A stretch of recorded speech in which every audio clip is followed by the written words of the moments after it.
నమస్తే madam. So అంటే ఈ నోటీస్ని ఏ విధంగా చూస్తున్నారు? అంటే వరుసగా నోటీసులు ఇస్తున్నారు కదా, ఇవాళ కేసీఆర్ గారికి ఇచ్చారు. ఈ నోటీసులపై మీ అభిప్రాయం ఏంటి? ఈ నోటీసుల వరకు ఆగుతుందా, అరెస్టుల వరకు వెళ్ళే అవకాశం ఉందంటారు? ఇదంతా టైంపాస్ రాజకీయాలు చేస్తున్నాడు రేవంత్ రెడ్డి గారు. ఇప్పుడు క్లియర్గా చూస్తున్నారు, మున్సిపల్ ఎలక్షన్స్ ఉన్నాయి. మున్సిపల్ ఎలక్షన్స్ని డైవర్ట్ చేయడానికి బీఆర్ఎస్ పార్టీ నాయకులు ప్రజలలో తిరగకుండా ఉండడానికి మాత్రమే ఈ ఎలక్షన్ స్టంట్ లాగా పెట్టుకొని నోటీసుల పేర్లతోని కాలయాపన చేస్తున్నాడు. మీకు క్లియర్గా చూసుకొని నార్మల్ సమయంలో ఎప్పుడు కూడా ఆయన నోటీసులు ఇవ్వడు. ఏదైనా ఇష్యూ వస్తుంది వారి మీదకో వస్తుంది అన్న నెక్స్ట్ మినిట్ నోటీసుల పేరుతో బీఆర్ఎస్ పార్టీ వాళ్ళని విచారణకు పిలుస్తూ అవన్నీ డైవర్ట్ చేస్తూ ప్రజలు దాని గురించి అంటే వారిస్తా అన్న హామీలని అడగకుండా ఉండడానికి డైవర్ట్ చేసే ప్రయత్నం. గతంలో కూడా మీరు చాలా సందర్భాలలో కేసీఆర్ గారిని కాళేశ్వరం కమిషన్ మీద విచారణకు పిలిచినారు, ప్లస్ ఈ ఫామ్ల రేస్ గురించి విచారణకు పిలవడం జరిగింది.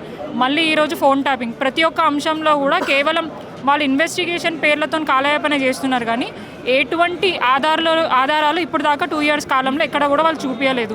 ఇప్పుడు గతంలో కూడా కమిషన్ పేరు మీద ఇన్వెస్టిగేషన్ చేశారు కదా, ఒక్క ఆధారం ఎందుకు బయట పెట్టలేకపోయినారు? అఫీషియల్ స్టేట్మెంట్ ఎందుకు వస్తలేదు? కేవలం కాంగ్రెస్ పార్టీకి సంబంధించిన నాయకులు, గాంధీ భవన్లో ఉన్న వాళ్ళు మాత్రమే, పెయిడ్ మీడియా మాత్రమే క్లియర్గా ఇది వీళ్ళు నిందితులు అని చెప్పేసి డైరెక్ట్గా వాళ్ళే స్టేట్మెంట్స్ ఇవ్వడం జరుగుతుంది. మళ్ళీ కోర్టులు ఎందుకు, పోలీసు వాళ్ళు ఎందుకు, ఇన్వెస్టిగేషన్ వాళ్ళే ఒకటి ఏమంటారు జడ్జిమెంట్ ఇచ్చేస్తే అయిపోతుంది కదా. అట్లనే కనిపిస్తుంది రేవంత్ పాలన అనేది ఎట్లుంటుంది ఏంటిది అనేది ఇప్పుడు క్లియర్గా కనిపిస్తుంది. గతంలో తెలంగాణ రాష్ట్రం కోసం తెలంగాణ బిడ్డలందరూ కూడా రోడ్ల మీదకి ఎట్లా వచ్చారో ఈరోజు ఆ తెలంగాణ రాష్ట్రాన్ని కాపాడుకోవడానికి, ఆ ఉద్యమ నాయకుడిని కాపాడుకోవడానికి, వారికి మద్దతు తెలపడానికి ఎంతోమంది శ్రేణులు ఈరోజు భవన్కి వస్తే పోలీసు వాళ్ళు ఎక్కడికక్కడ అడ్డుకొని ఇబ్బంది పెట్టే ప్రయత్నం చేస్తున్నాడు.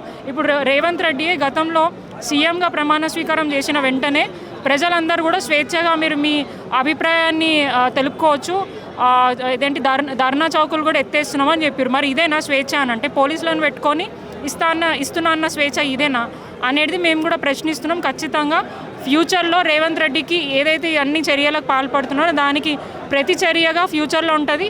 2.5 ఏళ్ళ సమయం ఇంకా వాళ్ళకు ఉంది.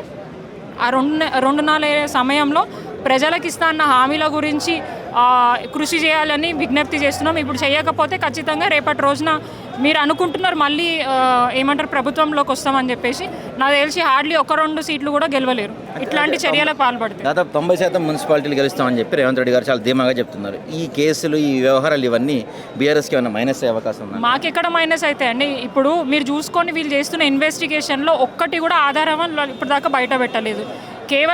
కేవలం జస్ట్ ఇన్వెస్టిగేషన్ పేర్లతోని నిందితులుగా ఒక ఏంటంటే నార్మల్గా నిందితులు కూడా కాదు, జస్ట్ విచారణకి కొంతమందిని పిలవడం జరిగింది. అట్లా అంటే గతంలో ఆఫీసర్లను చాలామందిని వాళ్ళు ఇన్వెస్టిగేషన్ చేశారు, వాళ్ళు ఒప్పుకున్నారన్నారు. మరి వాళ్ళ స్టేట్మెంట్ని బేస్ చేసుకుని వాళ్ళు కోర్టుకి ప్రొడ్యూస్ చేసి అరెస్ట్ చేయొచ్చు కదా, ఎందుకు చేయట్లేదు? క్లియర్గా అర్థమవుతుంది ఎటువంటి ఆధారాలు లేవు. అండ్ గతంలో కూడా కేసీఆర్ గారు క్లియర్గా చెప్పినారు, ఫోన్ ట్యాపింగ్ ప్రభుత్వానికి సంబంధం ఉండదు, కేవలం ఇంటెలిజెన్స్ వ్యవస్థ రాష్ట్ర దేశ భద్రతల గురించి పనిచేస్తాయి, ఏవైనా ఏమంటారు ఇన్సిడెంట్స్ జరగకుండా చూసుకోవడానికి మాత్రమే ఆ ఏజెన్సీస్ ఉంటాయి తప్ప దానికి వ్యక్తిగతంగా ప్రభుత్వానికి కానీ కేసీఆర్ గారికి ఎటువంటి లాభం అయ్యేది లేదు. కేవలం తెలంగాణ రాష్ట్రం బాగుండాలి, ఎక్కడ ఇబ్బంది కావద్దు. చూడండి 10 yearsలో ఎటువంటి ఇన్సిడెంట్స్ కాలేదు. మరి ఇప్పుడు ఇంటెలిజెన్స్ వ్యవస్థ ఎవరి కోసం పనిచేస్తుంది? రేవంత్ గురించి పనిచేస్తుందా? మీరు ఎన్ని సంఘటనలు జరుగుతున్నాయి, గుళ్ళ మీద దాడులు జరుగుతున్నాయి, మహిళల మీద దాడులు జరుగుతున్నాయి, ఎక్కడికక్కడ మనం రిటర్నింగ్ కాల్స్ రావడం జరుగుతుంది. ఎవరి ఫెయిల్యూర్ ద్వారా? ఆయననే ముఖ్యమంత్రి, ఆయననే హోమ్ మినిస్టరు, అయినా కూడా భద్రతను అంటే పోలీసులను ప్రజల భద్రత గురించి వాడకుండా కేవలం బీఆర్ఎస్ పార్టీని అడ్డుకోవడానికి, వాళ్ళు ఏమైనా ప్రశ్నిస్తే వాళ్ళ మీద కేసులు పెట్టడానికి మాత్రమే పోలీసు వాళ్ళని వాడుతున్నట్టు అనిపిస్తుంది. ఇక్కడ ఇంతమంది పోలీసులు ఉండాల్సిన అవసరం లేదు. మా భవన్కి మేము వచ్చినాం, మా నాయకుడికి మేము మద్దతు తెలపడానికి వచ్చినాం, వాళ్ళు వచ్చి మా భవన్ ముందు ఉండాల్సిన అవసరం ఏముంది? మేమేం గాంధీ భవన్కి పోతలేం కదా. ఉండాలనుకుంటే గాంధీ భవన్ దగ్గర ఉండండి, వాళ్ళకి కాపలాగా అంటే అక్కడ కాపలాగా. కానీ మా భవన్ ముందు ఎందుకు మీరు ఇక్కడికి వచ్చి ఇవన్నీ చేస్తున్నారు? సో మేము రేవంత్ రెడ్డి గారికి ఒక్కటే చెప్తున్నాము, మీకు ఉన్న సమయ కాలంలో ప్రజలకు ఇస్తా హామీలను నెరవేర్చడానికి కృషి చేయండి. కక్ష రాజకీయాలు ఎట్లయితే మనం ఇతర రాష్ట్రాల్లో చూసినాం, ఇప్పుడు పక్క రాష్ట్రాన్ని ఇన్స్పైర్గా తీసుకొని ఆ రాయలసీమ ఫ్యాక్షన్ని ఇక్కడ తీసుకురావాలని ప్రయత్నం చేస్తున్నాడేమో అనిపిస్తుంది. 2 ఏళ్ల నుంచి చూస్తున్నాం క్రైమ్ రేట్ విపరీతంగా పెరుగుతున్నాయి. మహిళల మీద, చిన్నపిల్లల మీద డే లైట్లో అత్యాచారాలు ప్లస్ దొంగతనాలు, మర్డర్లు జరుగుతున్నా కూడా ముఖ్యమంత్రికి సమయం దొరకట్లేదు రివ్యూ చేయడానికి. కేవలం రివ్యూస్ జరుగుతున్నాయి ఏదన్నా అంటే బీఆర్ఎస్ పార్టీ ప్రజలలో పోయి ఏం మాట్లాడుతున్నారు? వాళ్ళని ఎట్లా అడ్డుకోవాలో అట్లాంటి రివ్యూలు మాత్రం అధికారులతో పెడుతున్నారు తప్ప ప్రజల మంచి చేయాలని చెప్పేసి ఎక్కడ కూడా వాళ్ళ ఆలోచన చేయట్లేదు. మున్సిపల్ శాఖ అట్లనే ఉంది. ఎడ్యుకేషన్ మినిస్టర్గా ఉన్న ఆయన పట్టించుకోవట్లేదు. చాలామంది పిల్లలు పురుగుల మందు తిని చనిపోయే పరిస్థితికి హాస్పిటల్లో అడ్మిట్ అవుతున్నారు. మరి అదెందుకు రివ్యూ చేస్తలేరు? ఇప్పుడు ఏదో లీడర్షిప్ కోర్సు గురించి అని చెప్పేసి ఆయన ఆల్రెడీ లీడర్ కదా, ఆయన ఆల్రెడీ లీడర్షిప్ నాయకత్వంలో ఎంతో చేసింది. మళ్ళీ లీడర్షిప్ కోర్స్ ఎందుకు తీసుకోవాలి? ఆయన ఎవరి డబ్బులతోనని దావోస్కి వెళ్ళి కోర్స్ తీసుకుంటారు? ఆయన పర్సనల్ అమౌంటా లేదంటే ప్రజల డబ్బులు తీసుకుపోయి దావోస్లో టైంపాస్ చేస్తున్నాడు? సో ఇవన్నీ కూడా ప్రజలు గమనిస్తున్నారు. ఖచ్చితంగా మీరు అన్నారు మున్సిపల్ ఎలక్షన్లో 90% అంటున్నారు.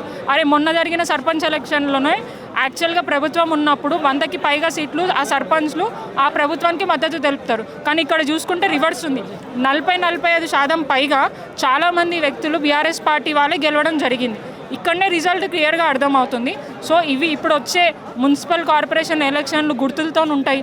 ఎక్కడ ఓడిపోతారన్న భయంతో డైవర్షన్ పాలిటిక్స్ చేస్తున్నాడు. ఖచ్చితంగా ప్రజలు ఇవన్నీ గమనిస్తున్నారు. ఎవరైతే నాయకులు ఓట్లు పోయి అడుగుతున్నారో కాంగ్రెస్ పార్టీ వాళ్ళని ఎక్కడికక్కడ అడ్డుకుంటున్నారు. మీరు చీరలు ఇస్తుంటే మాకు చీరలు వద్దు, ఇస్తా అన్న 2500 ఏవి, ఇస్తా అన్న పెన్షన్ ఎటు పోయింది, తులం బంగారం ఎటు పోయింది అని అడుగుతున్నారు. మరి వీటికి సమాధానం చెప్పాలి కదా. వాళ్ళ 420 హామీలు కాదు, 6 గ్యారంటీలోనే మనకి కొన్ని మెయిన్ కేటగిరీ ఉన్నాయి మహిళలకు సంబంధించి. ఇప్పుడు మహిళలు అందరూ సంతోషంగా ఉన్నారని అంటున్నారు. ఒక్క ఫ్రీ బస్సుతోని మహిళలు సంతోషంగా ఉంటారా? ఫ్రీ బస్సుతో పాటు వాళ్ళకి భద్రత కూడా చాలా అవసరం. ఇప్పుడు మహిళలు ఫ్రీగా బస్సులలో తిరిగేటప్పుడు వాళ్ళకి సెక్యూరిటీ కూడా ఇవ్వాలి. కానీ ఇప్పుడు చాలామంది మహిళలు ఇబ్బంది పడుతున్నారు. ఎక్కడికక్కడ మహిళలకి ఇబ్బందికరమైన సిచ్యువేషన్స్ ఏర్పడుతున్నాయి, మహిళల దాడి జరుగుతున్నాయి. ఇవన్నీ జరుగుతున్నా కూడా అవన్నీ పట్టించుకోకుండా ఫ్రీ బస్ ఇచ్చినాం, మహిళలు సంతోషంగా ఉన్నారంటే ఒకసారి పోయి మహిళలను అడగని క్లియర్గా చెప్తారు. సీట్ల గురించి జుట్టులు పట్టుకొని కొట్టుకునే పరిస్థితికి ఉంది. ఇక ఫ్రీ బస్తో నువ్వు చేసిన పని ఏదైనా ఉంటే ఒక ఏమంటారు అంటే ఫస్ట్ పైలట్ ప్రాజెక్ట్ లాగా తీసుకొని అది సక్సెస్ అవుతుందా లేదా అని చూసి దానికి ఉన్న ఇబ్బందులు పాజిటివ్స్ ఏంటి నెగిటివ్స్ ఏంటి చూసి దాన్ని ఇంప్లిమెంట్ చేస్తే బాగుంటుంది. ఇప్పుడు ఫ్రీ బస్ తోటి ఫ్రీ బస్ ఒక్కటి ఉంటే సరిపోతుందా? అదే మహిళలు బస్ స్టాప్లలో ఉంచుంటారు, ఎండకి వానకి తడుస్తారు, కొంతమంది వృద్ధులు ఉంటారు, అక్కడ కూర్చోడానికి సీట్స్ ఉండయి. కానీ ఏదైనా ఇబ్బంది అయ్యి పక్కకి చెట్టు కింద నీడ తీసుకుందాం అనే లోపల ఆ బస్సులు వస్తే వెళ్ళిపోతాయి. ప్లస్ బస్సుల సంఖ్య పెరగదు, టైమింగ్స్ ఉండదు, ఇష్టారీతిగా కండక్టర్లు డ్రైవర్లు తిరుగుతూ ఉంటారు, దూషిస్తారు. సో ఎక్కడుంది మహిళలకి మర్యాద? వాళ్ళు కూడా కోటీశ్వరన్ అవసరం లేదు, మాకు కనీసం ఉన్న గౌరవాన్ని కాపాడండి, ఉన్న గౌరవాన్ని తీయకుండా ఉంటే చూసుకుంటే చాలు తప్ప ఇట్లాంటి ఫ్రీ మాకు అవసరం లేదని క్లియర్గా మహిళలే చెప్పడం జరుగుతుంది. అయితే మేడం దాదాపుగా మొన్న హరీష్ రావుని కానీ సంతోష్ రావుని కేటీఆర్ని విచారణ చేసినప్పుడు దాదాపుగా 7-8 గంటల పాటు విచారించారు. కేసీఆర్ గారి ఆరోగ్యం కొంచెం బాగాలేదు. ఒకవేళ కేసీఆర్ గారిని కూడా 7-8 గంటల పాటు విచారిస్తే ఆయనకి ఏమైనా ఆరోగ్య ప్రమాదం వచ్చే అవకాశం కూడా ఉంది. మా నాయకుడు 70 ఏళ్ళకు ఉండొచ్చు, కానీ ఆయన 25-30 ఏళ్ళ వయసు గల యంగ్స్టర్ ఎట్లా వర్క్ చేస్తారో అట్లనే వర్క్ చేస్తున్నాడు. వారికి ఎటువంటి ఇబ్బంది లేదు. నాకు తెలిసి కేసీఆర్ విసుక్కుంటే సిట్ అధికారులు విసుక్కుంటారేమో కూర్చోబెట్టి. ఎందుకంటే కేసీఆర్ గారు ఒక మీటింగ్లో కూర్చున్నారంటే ఖచ్చితంగా 7-8 గంటల పాటు అధికారులు ఏమంటారు పార్టీ నాయకులతో మాట్లాడతారు. ఇప్పుడు కూడా అదే పరిస్థితి ఉంటుంది. నాకు తెలిసి చరిత్ర అంతా కూడా ఎక్స్ప్లెయిన్ చేశాడు అనుకుంటా. సిట్ అధికారులు ఈరోజు తెలంగాణలో హ్యాపీగా ఉన్నారంటే అది కేసీఆర్ గారి వల్లనే. అది రియలైజ్ అయ్యి బయటికి వస్తారు తప్ప కేసీఆర్ గారు ఏదో తప్పు చేసారు వారి నుంచి ఏదో రాబట్టాలనే ప్రయత్నం అయితే అసలు ఉండదు. నాకు తెలిసి ఉల్టా సిట్ అధికారులే వారికి క్షమాపణ చెప్పి బయటికి వెళ్తారేమో అని అనిపిస్తుంది. అదే క్లియర్గా అనిపిస్తుంది. మేడం ఫైనల్గా మరో 10 రోజుల్లో మీ పదవి కాలం ముగిపోతుంది. డివిజన్స్ డీలిమిటేషన్ జరుగుతుంది భారీ ఎత్తున జరిగింది. సో మీ డివిజన్ పరిస్థితి ఎలా ఉంది? జూబ్లీ హిల్స్ ఓటమి మీ రాబోయే జిహెచ్ఎంసీ ఎన్నికలపై ఉంటుందా? జూబ్లీ హిల్స్లో ఎట్లా గెలిచిన ఏంటిది అనేది మీ మీడియా సాక్షిగా మీరు లైవ్లో చూడడం జరిగింది. దొంగోట్లు సృష్టించిండ్రు, అక్రమంగా డబ్బులు ఖర్చు పెట్టిండ్రు, అధికారులన్నీ మధ్యలో పెట్టుకున్నారు, ఈసీని కొనేసిండ్రు. సో ఇష్టారీతిగా ఎలక్షన్లు కండక్ట్ చేయడం జరిగింది. అది సింగిల్ ఎలక్షన్ కాబట్టి మీకు ఆ రిజల్ట్ కనిపించింది. కానీ మీరు ఇప్పుడు వచ్చే ఎలక్షన్లో చూడండి, మొన్న జరిగిన సర్పంచ్ ఎలక్షన్లే రిజల్ట్ యాక్చువల్గా చెప్పాలంటే. ఇప్పుడు ఈ మున్సిపల్ ఎలక్షన్లో కూడా వారికి ఓటమి అవుతుందేమో ఆ భయంతో ఈ డైవర్షన్ పాలిటిక్స్. ఈరోజు దీనితోని మా బీఆర్ఎస్ పార్టీకి ఏదో నెగిటివ్ అవుతుంది, మేమేమో తక్కువ అయిపోతాం, కేసీఆర్ గారిని తక్కువ చేసే ప్రయత్నం చేస్తున్నామని రేవంత్ రెడ్డి అనుకుంటున్నారు. కానీ ఇది ఒకటి ఎట్లుందా అని అంటే తెలంగాణ రావడానికి ప్రతి ఒక్కరు బయటికి వచ్చి ఉద్యమం ఎట్లా చేసిండ్రో అదే తెలంగాణ ఖ్యాతిని కాపాడడానికి, అదే తెలంగాణ తెచ్చిన నాయకుడిని కాపాడుకోవడానికి నలుమూలల తెలంగాణ నుంచి బయటికి వచ్చి వారికి మద్దతు తెలపడానికి ఊరూరా వాడవాడ ప్రతి ఒక్కరు బయటికి వచ్చారు. వారిని పోలీసు వాళ్ళు అడ్డుకుంటున్నారు. దాని అన్నింటినీ కూడా ప్రజలు గమనిస్తున్నారు. సో ఎటువంటి ఇబ్బంది అయితే ఉండదు. అండ్ మోర్ ఓవర్ మీరు అన్నట్టు ఈ డీలిమిటేషన్స్లో 150 నుంచి 300 చేసిండ్రు. ఫస్ట్ ఆఫ్ ఆల్ ఉన్న 150 డివిజన్లోనే పూర్తి స్థాయిగా డెవలప్మెంట్ జరగలేదు. సో శివారు ప్రాంతాలు develop okay, we are happy that 150 నుంచి 300 చేసారు. దానికి ఎక్స్పాన్షన్ అయ్యి డెవలప్ అవుతుంది హైదరాబాద్ జిహెచ్ఎంసీ ప్రాంతం అనుకుంటాం. కానీ ఉన్నదానే చక్కగా చేయడానికి నీ దగ్గర డబ్బులు లేవు అంటున్నావు. మిగతా చోట్ల ఎట్లా చేస్తావు అంటే ఒకటి క్లారిటీ లేదు, ఒక విజన్ లేదు, ఎటువంటి ఆలోచన లేకుండా ఇష్టారీతిగా అధికారంలో ఉన్న ఏదో ఒకటి చేయాలి. ఎందుకంటే 10 ఏళ్ల పాటు కేసీఆర్ గారి వారి నాయకత్వంలో ఎన్నో హిస్టారికల్ ఏమంటారు థింగ్స్ చేయడం జరిగింది. అంతెందుకు ఇప్పుడు రోజు ఆయన ఏదైనా రివ్యూ చేయాలంటే కమాండ్ కంట్రోల్లో కూర్చుంటారు. ఎవరు కట్టినారు? సెక్రటేరియట్లో 9th ఫ్లోర్లోనే 6th ఫ్లోర్లో కూర్చుంటారు. ఎవరు కట్టినారు? ఇవన్నీ కేసీఆర్ గారి నాయకత్వంలో ఇన్ని డెవలప్మెంట్స్ జరిగినాయి. కలెక్టరేట్ భవనాలు, మెడికల్ కాలేజ్లు ఇవన్నీ కేసీఆర్ గారు కట్టినరు. ఆయన చూపించడానికి డెవలప్మెంట్ చేయడానికి చేశారు. కాబట్టి ఇప్పుడు రేవంత్ రెడ్డి మార్క్ ఏదైనా ఉంది అంటే ఇలాంటి చిల్లరవి మూసి పేరుతో ప్రజలను ఇబ్బంది హైడ్రాన్ తీసుకొచ్చి మేమేదో మంచి చేస్తున్నాం ప్రజల మీద బుల్డోజర్లను తీసుకురావడం, 150ని 300 చేసి అది కూడా రాజకీయంగా వాళ్ళు లబ్ధి పొందడానికే తప్ప ప్రజలకి మంచి చేయడానికి అనేది కనిపించట్లేదు. ఎందుకంటే ఉన్న 150 డివిజన్లో ఎక్కువ శాతం బీఆర్ఎస్ పార్టీకి సంబంధించిన కార్పొరేటర్లే ఉన్నారు. జిహెచ్ఎంసీ పరిధిలో ఉన్న వాళ్ళు ఎమ్మెల్యేలు కూడా బీఆర్ఎస్కి సంబంధించిన వాళ్ళు. సో వారికి శక్తి లేదు కాబట్టి మళ్ళీ జిహెచ్ఎంసీ ఎలక్షన్లో వారు ఎక్కడ ఓటమి పాలవుతారన్న భయంతో ఇంకా 150 డివిజన్లు పెంచి దాంట్లో గెలిచే ప్రయత్నం చేస్తున్నారు తప్ప ఎవరు అంత సీన్ ఉండదు కాంగ్రెస్ పార్టీకి.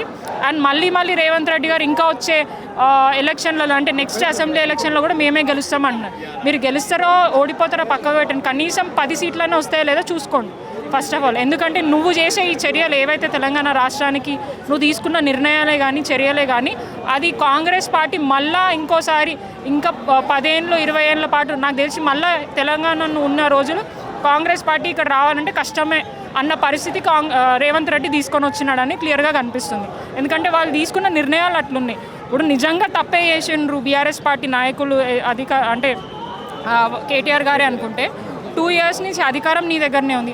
అధికారులు నువ్వు చెప్పినట్టే వింటారు. నీ డబ్బులు పెట్టి నువ్వు కొంతమందిని కొనే ప్రయత్నం కూడా చేసే అవకాశం ఉంది. కానీ అంత చేసినా కూడా 2 yearsలో ఒక అఫీషియల్ స్టేట్మెంట్ అధికారుల నుంచి బయటికి నువ్వు ఇప్పటిదాకా రిలీజ్ చేయలేకపోయాను. ఎందుకు? దేని గురించి?